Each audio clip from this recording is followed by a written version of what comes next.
ಇದಕ್ಕೆ ಮಾಡಿ ಕೇಳುವೆ ಉಸಿರು ಜೊತೆಗೆ ಹೋಗಲು ಜೊತೆಗಿರೋ ಪ್ರತಿದಿನ ಮಗುವಿನ ಮನಸ್ಸಿನ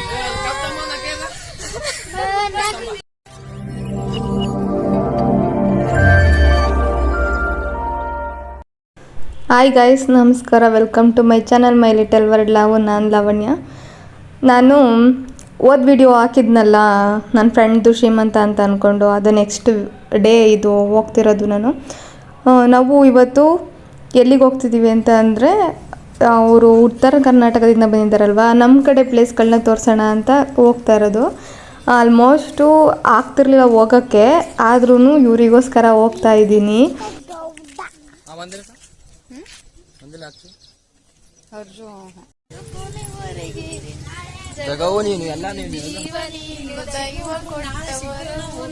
ಬದುಕು ಪೂರ್ತಿ ದಿನ ಇರು ಜೊತೆಗೆ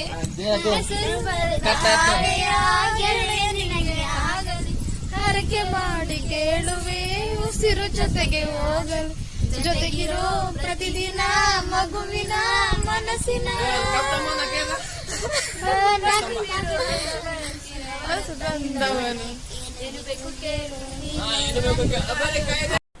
ಹೋಗೋಕ್ಕೂ ಮುಂಚೆ ಅನ್ನಿಸ್ತಿತ್ತು ಹೆಂಗಿರುತ್ತೋ ದಿನ ಗೊತ್ತಿಲ್ವಲ್ಲ, ಮತ್ತು ಅವ್ರು ಮಾತಾಡೋದು ನನಗೆ ಅಲ್ಪ ಸ್ವಲ್ಪ ಅರ್ಥ ಆಗ್ತಿರ್ಲಿಲ್ಲ, ಸ್ವಲ್ಪ ಮಾತ್ರ ಅರ್ಥ ಆಗ್ತಿತ್ತು ಅಷ್ಟೇ.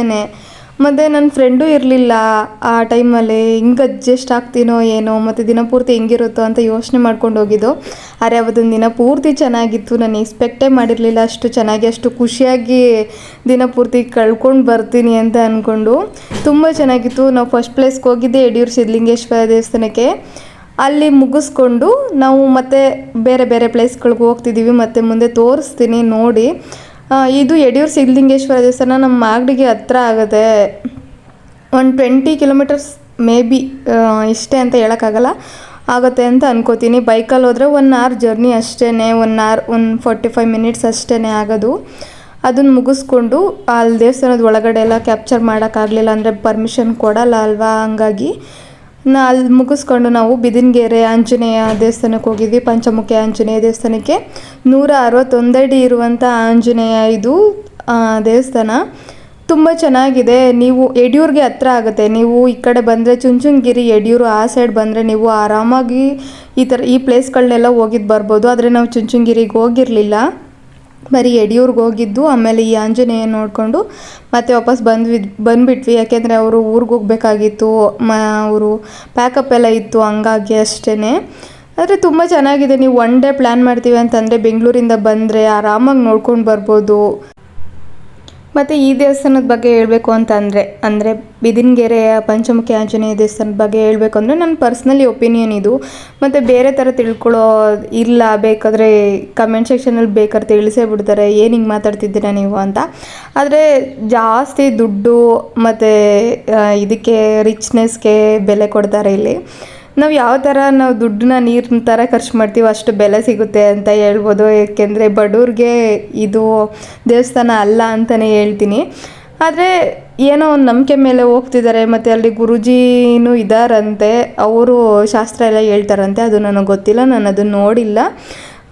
ನಾವು ಹೋಗ್ಬೇಕಾದ್ರೆ ಮೇಲೆ ಹೋಗ್ಬೇಕಾದ್ರೂ ಅಷ್ಟೇ ಸೈಡಲ್ಲಿ ಕೂತ್ಕೊಂಡು ಮಾತಾಡ್ತಿದ್ರು, ಅದನ್ನು ಬೇಕಾದ್ರೆ ಕ್ರಾಪ್ಚರ್ನ ತೋರಿಸ್ತೀನಿ. ನಾವು ಅಲ್ಲಿಗೆ ಯಾವತ್ತೂ ಹೋಗಿಲ್ಲ. ಆದರೆ ಇವರು ಬೇರೆಯವ್ರಿಗೆ ಪರಿಹಾರ ಕೊಡ್ತಾರೋ ಇಲ್ವೋ ಗೊತ್ತಿಲ್ಲ, ಅವ್ರ ಮೈ ಮೇಲಂತೂ ಸಖತ್ತು ಚಿನ್ನ ಇರುತ್ತೆ.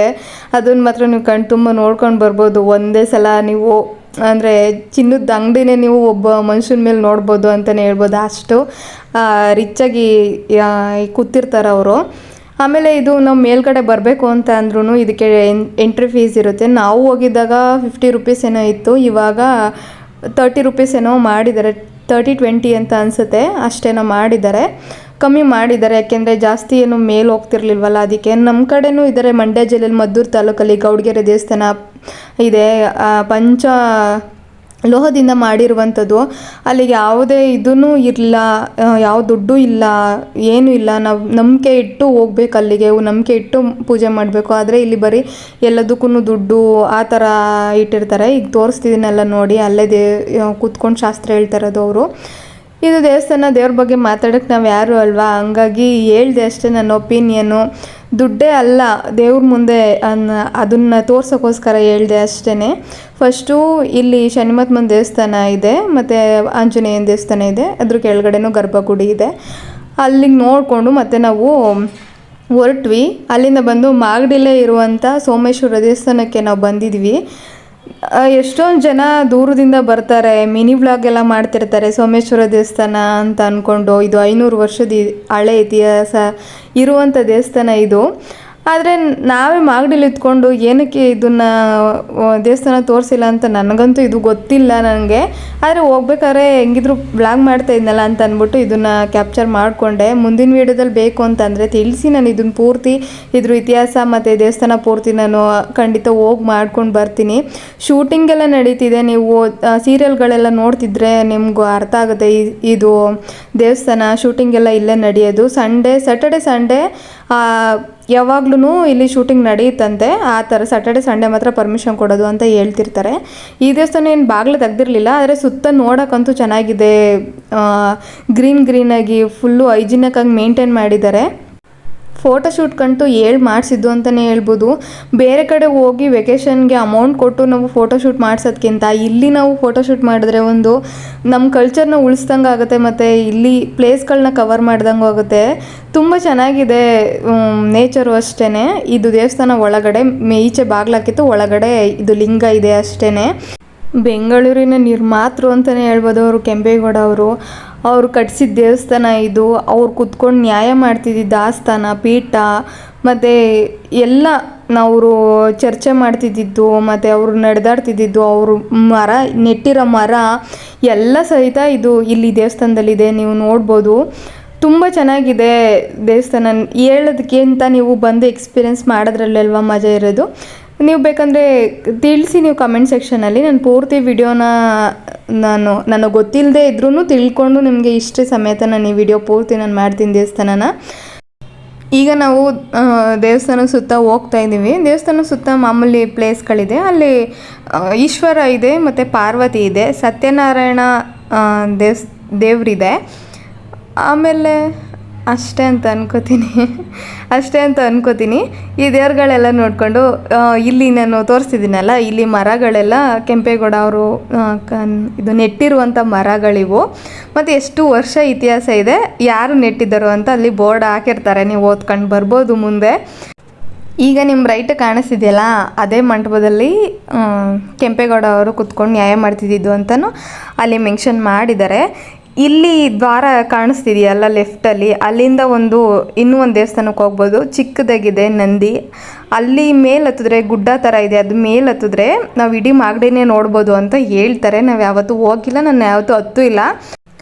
ಇವಾಗಿನ ನಾವು ಮಾತಾಡೋ ಭಾಷೆಯಲ್ಲಿ, ಆಡು ಭಾಷೆಯಲ್ಲಿ ಹೇಳಬೇಕು ಅಂತಂದರೆ ವಾಚ್ಮೆನ್ ಕೆಲಸ ಮಾಡ್ತಿದ್ರು ಆ ನಂದಿ ಹತ್ರ ನಿಂತ್ಕೊಂಡು, ಕೆಂಪೇಗೌಡ ಅವರ ಕಾವಲು ಕಾಯ್ತಿದ್ದವರು ಅಂತ ಹೇಳ್ತಾರೆ.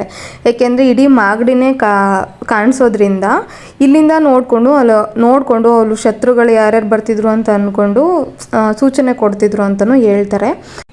ಈ ದೇವಸ್ಥಾನದಲ್ಲಿ ವರ್ಷಕ್ಕೆ ಒಂದ್ಸಲ ರಥೋತ್ಸವ ಆಗುತ್ತೆ. ಸಂಕ್ರಾಂತಿ ಟೈಮಲ್ಲಿ ರಥಸಪ್ತಮಿ ಟೈಮಲ್ಲಿ ರಥೋತ್ಸವ ಆಗೋದು. ರಥಸಪ್ತಮಿ ದಿನ ರಥನ ಎಳಿತಾರೆ, ತೇರು ಆಗುತ್ತೆ ವರ್ಷಕ್ಕೊಮ್ಮೆ. ತುಂಬ ಚೆನ್ನಾಗಾಗುತ್ತೆ, ಜಾತ್ರೆ ಅಂತೂ ತುಂಬ ಚೆನ್ನಾಗಿ ನಡೆಯುತ್ತೆ. ಅದು ನೆಕ್ಸ್ಟ್ ಬಂದಿದ್ದು ನಮ್ಮ ಮಾಗಡಿಯ ಇನ್ನೊಂದು ಇತಿಹಾಸ ಇರುವಂಥ ದೇವಸ್ಥಾನಕ್ಕೆ,